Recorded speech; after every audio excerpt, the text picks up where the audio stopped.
He had no job, no wife, no money, and that night, not even the will to live.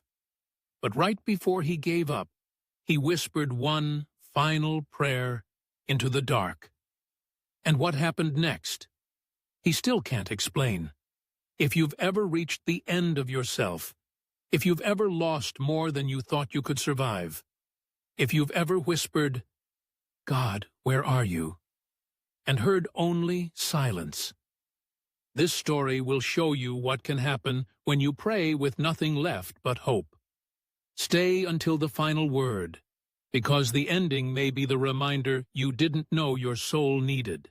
Daniel wasn't the type to break down, not in front of people, not even alone. He was the quiet, hard-working kind, kept his head down, paid his bills, didn't ask for much. A job in construction, married his high school sweetheart, owned a modest little house just outside of town. Nothing fancy, but it was his. He thought he had built a life that would last, until the bottom fell out. It started with a job gone wrong. A construction project stalled, permits delayed, payments withheld, arguments with upper management, and then one afternoon, after years with the company, they let him go. Laid off, just like that. He packed his things into a cardboard box, drove home in silence, and stared at his hands for 20 minutes in the driveway before going inside. His wife didn't say much that day, just a quiet nod, a look he couldn't quite read. And then the silence between them began to grow. At first, Daniel believed he'd bounce back. He applied to every opening he could find, picked up small jobs under the table. But nothing stable came. The days stretched into weeks. Weeks into months, savings drained. The fridge emptied. Bill collectors started calling. And something in Daniel began to dim. They argued more, or didn't talk at all. The laughter left the house. One morning, he woke up to find her suitcase packed. "I need space," she said. "I love you, but I can't live in this anymore." She didn't slam the door. She didn't cry. She just left. And Daniel didn't stop her. What followed wasn't a dramatic collapse. It was quiet erosion. He sold tools to pay the utility bill, started skipping meals, let the house go cold at night to save on heat. But it wasn't just physical things he lost. He lost his rhythm, his confidence, his sense of identity. He stopped picking up the phone, stopped shaving, stopped answering texts, stopped checking the mail, stopped praying, until one night, alone on the couch, he whispered something he hadn't said in years. "God, if you're still there, I need you." That night he had a dream. Not just a dream, a visitation. And in it, something, or someone, spoke his name. He said the thing that hurt most wasn't the loss itself. It was the silence after. You see, when tragedy first strikes, there's a noise to it. People call, text, drop off food. Friends say they're praying. Coworkers say, "Take all the time you need." Everyone wants to do something. But then a week passes, then another, and the sound of support fades into the sound of your own breathing. He told me, "It wasn't just that I lost my business and my home, it was that I didn't know who I was anymore. I wasn't Jim the builder or Jim the provider, I was just Jim. And I didn't even like that guy very much anymore." He sat in a borrowed chair in his sister's guest room. The ceiling fan clicked unevenly above his head. It was summer, but everything felt cold. He had no job, no place to call his own, no clue what came next. But the hardest part? He had stopped praying. Oh, he tried at first. Little things. "God, help me figure this out. Lord, open a door." But when nothing changed, those prayers got quieter, then fewer, then stopped altogether. Because when the pain drags on and the days blur together, silence starts to feel louder than God's voice. And Jim started to believe that maybe God had gone silent for good. One night, he sat on the edge of that guest bed, staring at the wall. The lamp beside him flickered. His phone buzzed with a reminder from a Bible app he hadn't opened in weeks. It read, Psalm 34:18.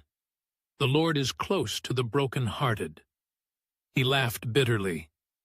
Doesn't feel like it, he muttered.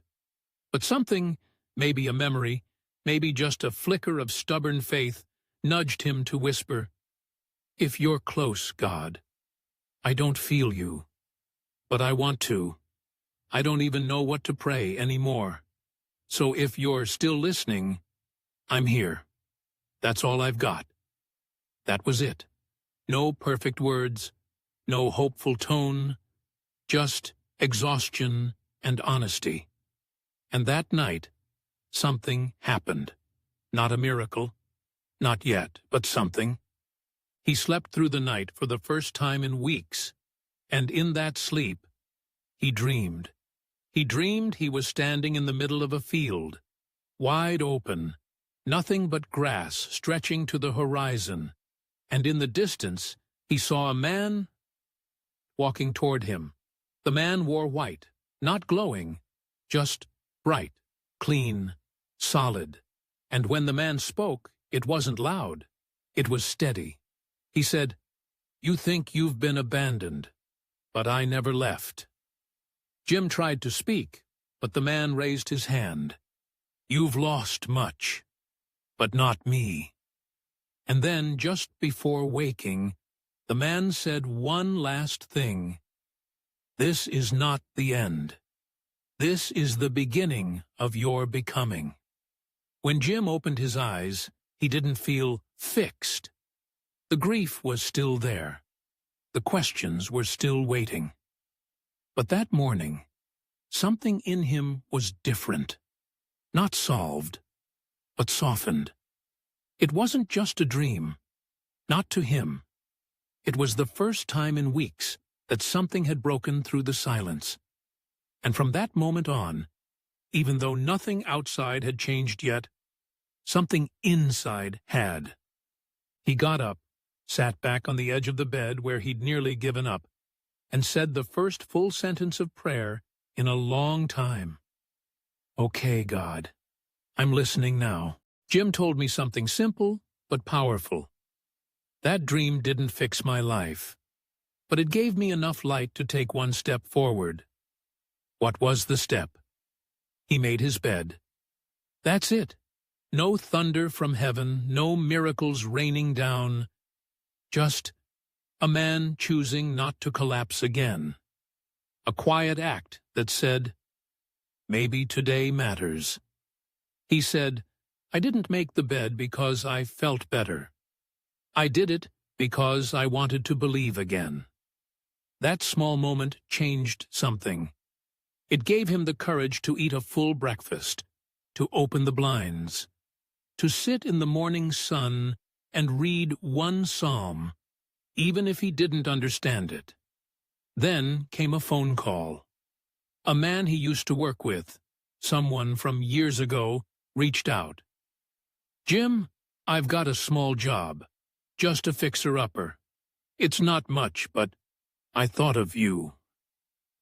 Jim hesitated, because when life has fallen apart, even opportunities can feel like traps. You wonder if hope is just a setup for more pain. But then he remembered the words from his dream. This is not the end. This is the beginning of your becoming. So he said yes. He arrived at that broken-down house with an old toolbox and hands that had forgotten the feel of wood and nails. And even though the job was rough, flooded basement, cracked drywall, mildew in every corner, Jim took a breath and said something that would define his next chapter. I can work with this. Not just the house. His life. That job led to another. Not fame, not fortune, but something better, momentum. He didn't race ahead. He walked. Slowly, steadily, and people noticed. Clients said, "He seems more grounded now. He listens more. He doesn't rush like before." That's what suffering does when it's surrendered. It doesn't make you flashy. It makes you faithful. And prayer? It became a rhythm. Not long, eloquent speeches, just, "God, I'm still here, still trying." Some days that was enough. But of course, trust doesn't mean the storms stop coming. One Thursday, a job he counted on fell through. No deposit. Rent due. Fear knocking again. Old voices whispered, "You're not really back, you're just surviving. It's only a matter of time."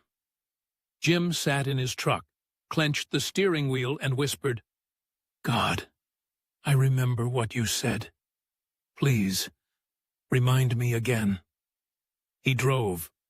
No destination, just driving. Then, he pulled into a church parking lot he hadn't visited in years. The doors were locked, but he didn't need to go in. He sat on the hood of his truck and let the sunset wash over him like a prayer he didn't know how to speak. And in that moment, nothing changed on the outside. But inside, there was peace. That night, he opened a small notebook, wrote just one line. "Today was hard, but I didn't quit." That's a win. And sometimes, that's what faith really is. Not certainty, not comfort. Just the refusal to quit trusting. Because God never quit on you. Months passed. Jim had rebuilt a rhythm. Not a perfect one, but one rooted in something real. He had enough small jobs to get by, paid his bills late, but he paid them. He kept showing up, even when the days felt hollow. He still had hard days, lonely ones, the kind of evenings when silence sits heavy on your chest, and you wonder if healing means living with an ache that never quite leaves. But he'd learned something important. You don't have to feel good to do good. You just have to keep showing up. Then one morning, something unexpected happened. He got a letter, not a bill, not junk mail, an envelope with his name in blue ink. Inside, a simple note from his ex-wife. "I don't know why, but I felt like writing to you today. I heard you've been working again. I hope you're well." Jim stared at those words for minutes. He read it again and again. Not because it was long, but because it was kind. That kind of grace? It rattles you more than blame ever could. He didn't write back right away. Instead, he prayed. "God, am I ready to open a door I closed? Am I healed enough not to hurt her again? Or should I leave the past where it is?"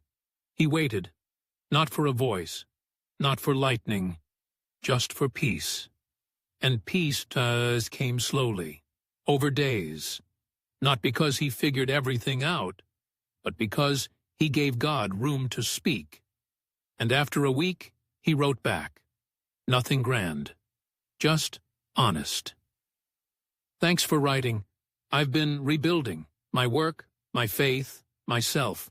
I'm still a work in progress, but I hope you're well, too. No expectations, no agenda, just a window left slightly open." Weeks passed, and then something simple happened. She texted him. "Hey, there's a community dinner at the church on Sunday. You should come. It's not a big deal, just maybe you'd like it." He almost didn't go, because when you've messed up, even kindness can feel like pressure. But then he remembered the dream again. This is the beginning of your becoming. So he went, wore a clean shirt, brought a pie from the store, still warm in the box, and when he walked through the church doors, nobody gasped, nobody judged. Someone smiled, someone else clapped his shoulder. And there she was, not glowing, not waiting, just there. And when their eyes met, something settled, not romance, but recognition. Two people who had hurt, who had healed, and who could maybe, just maybe, become human to each other again. That night, he didn't ask for anything, didn't push for answers. He just said, "Thanks for inviting me. It meant more than you know." And she nodded. Sometimes that's all God needs, not a full reconciliation, just a restart. Later that week, he journaled again. I don't know where this story goes next, but I know who's writing it now. And that's enough. Sometimes the biggest miracle isn't a sudden fix. It's a man showing up to a quiet dinner, holding a pie, wearing a shirt that smells like soap, and second chances. Jim didn't remarry his ex-wife. They didn't fall back into each other's arms. But they did talk more. Sometimes about the past, sometimes just about the garden she was planting, about the dog he rescued, about nothing and everything. It was enough.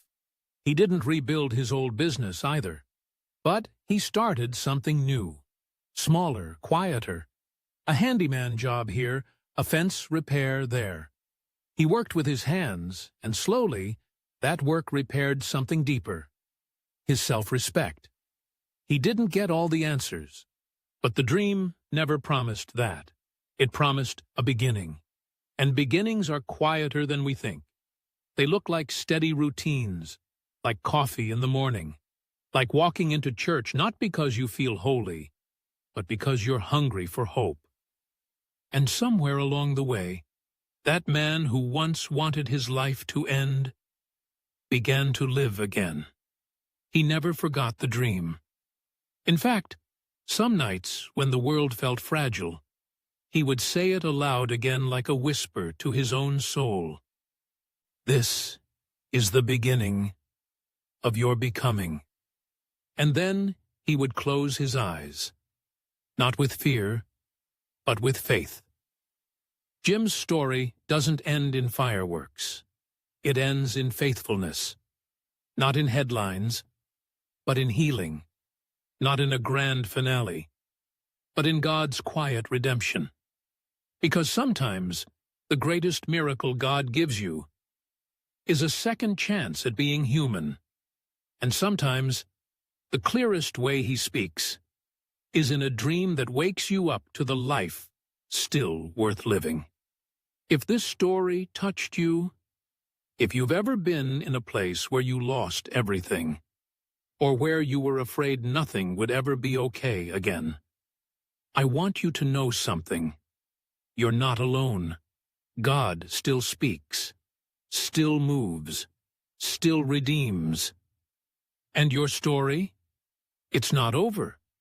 Subscribe to this channel if you believe in a God who restores, even when everything seems lost. This isn't just a place for stories. It's a home for hearts like yours. Hearts still healing, still hoping, still listening. And in the comments, tell us, has God ever spoken to you in a way you didn't expect? Your story might be the spark someone else needs tonight. We're listening. And more importantly, He is.